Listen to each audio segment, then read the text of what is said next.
एक बार की बात है, एक नन्ही तितली उड़ते उड़ते रेगिस्तानों की तरफ निकल गई। वो उड़ते उड़ते इतना थक चुकी थी, उसे कुछ समझ में नहीं आ रहा था कि कैसे वो उस रेगिस्तान से बाहर निकले। उसे रास्ता नहीं मिल रहा था। जिधर भी जाती उसे दूर दूर तक सिर्फ खाली रेत ही नजर आती थी। जलती हुई रेत, जहां सूरज की तपिश इतनी तेज थी कि सांस लेना भी मुश्किल हो रहा था। धीरे धीरे उसकी हालत बहुत खराब हो गई। उसके नाजुक पंख टूट चुके थे, शरीर पर एक भी रंग बाकी नहीं था। वह उड़ना तो दूर, ठीक से रेंग भी नहीं पाती थी। ना रहने को कोई पत्ती, ना पीने को पानी, ना खाने को एक फूल का रस। वह बस जलती हुई रेत पर गिरकर अपनी मौत का इंतजार कर रही थी। एक दिन उसी रेगिस्तान के ऊपर से एक सुंदर सफेद पंछी गुजर रहा था। वह बेहद खुश और शांत दिख रहा था। तितली ने आखिरी हिम्मत जुटाकर उसे रोका और कमजोर आवाज में पूछा, भाई तुम कहाँ जा रहे हो? सफेद पंछी ने प्यार से जवाब दिया, मैं स्वर्ग जा रहा हूँ, भगवान से मिलने। तितली की आंखों में उम्मीद की एक चमक जाग उठी। उसने हाथ जोड़कर कहा, भाई मेरे लिए भगवान से एक सवाल पूछोगे? उनसे पूछना कि मेरी किस्मत में ये दुख कब खत्म होंगे, मेरे अच्छे दिन कब आएंगे। सफेद पंछी ने उसे सांत्वना दी और उड़ गया। जब सफेद पंछी स्वर्ग पहुंचा और देवदूत को तितली की हालत बताई, तो देवदूत ने अपनी किताब देखी और उदास होकर बोले, भगवान ने उसके भाग्य में 10 साल का दुख लिखा है, उसे अभी और बहुत तड़पना होगा। पंछी का दिल टूट गया। उसने पूछा, क्या कोई रास्ता नहीं है? क्या हम उसकी मदद नहीं कर सकते? देवदूत मुस्कुराए और एक गहरा रहस्य बताया, एक रास्ता है। उसे कह दो कि अब वह शिकायत करना पूरी तरह बंद कर दे। जिस स्थिति में भी है, उसमें जो कुछ भी उसके पास है उसे देखे।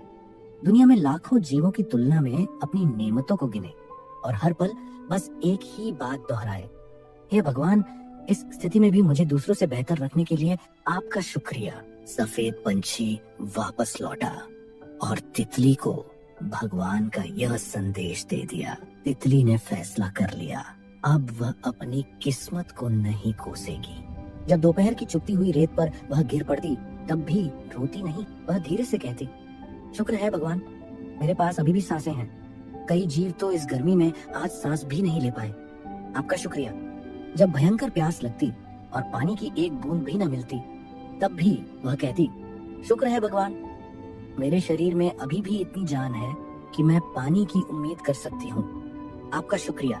जब बीमारी से उसका शरीर और कमजोर होता, तब वह कहती, हे ईश्वर, आपने मुझे अभी भी सुरक्षित रखा है। शिकारी जीव कितनों को मार चुके हैं, लेकिन मुझे नहीं। जो मेरे पास है उसके लिए आपका शुक्रिया। धीरे धीरे चमत्कार होने लगा।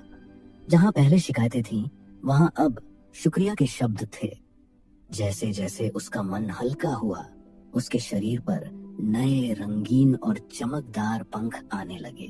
और फिर उस सूखे रेगिस्तान में अचानक काले बादल छा गए। मूसलाधार बारिश हुई और जहाँ रेत थी, वहाँ एक खूबसूरत तालाब बन गया।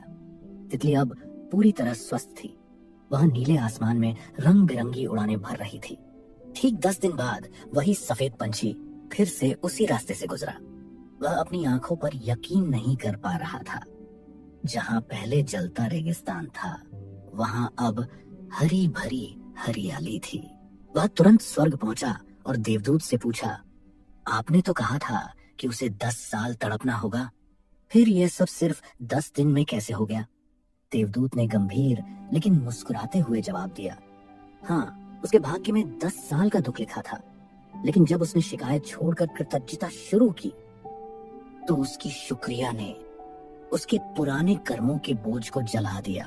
शिकायत जीवन को भारी बनाती है और शुक्रिया जीवन को हल्का बना देता है। उसने अपनी सोच बदली और अपनी किस्मत खुद बदल ली।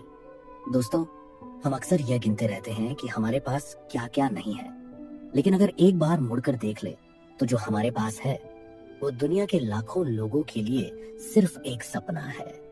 आज से शुरू करें अपनी कमियों को नहीं, अपनी नेमतों को गिनना।